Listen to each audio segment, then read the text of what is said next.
రాష్ట్రంలో 12 యూనివర్సిటీల్లో బంద్ కొనసాగుతోంది. మహిళా ఫ్యాకల్టీని అరెస్టు చేయడాన్ని నిరసిస్తూ బంద్కు పిలుపునిచ్చారు. కాంట్రాక్టు అసిస్టెంట్ ప్రొఫెసర్లను రెగ్యులర్ చేయాలని జేఏసీ డిమాండ్ చేసింది. నిన్న మాసబ్ ట్యాంక్లో గల ఉన్నత విద్యామండలి కార్యాలయాన్ని అధ్యాపకుల జేఏసీ ముట్టడించింది.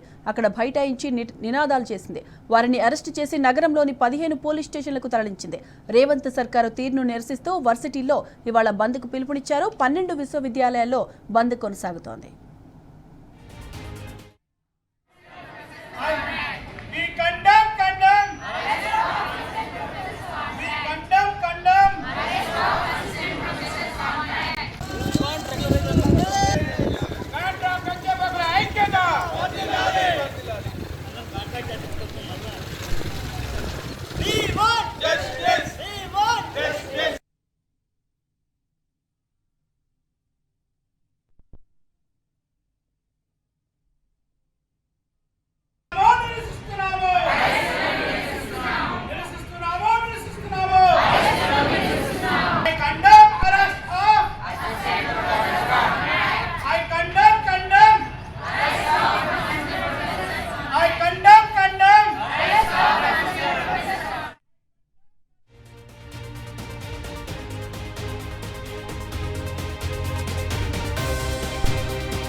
రాష్ట్రంలో 12 యూనివర్సిటీల్లో బంద్ కొనసాగుతోంది. మహిళా ఫ్యాకల్టీని అరెస్టు చేయడాన్ని నిరసిస్తూ బంద్కు పిలుపునిచ్చారు.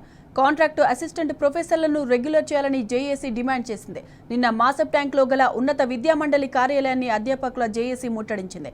అక్కడ బైఠాయించి నినాదాలు చేసింది. వారిని అరెస్టు చేసి నగరంలోని 15 పోలీస్ స్టేషన్లకు తరలించారు.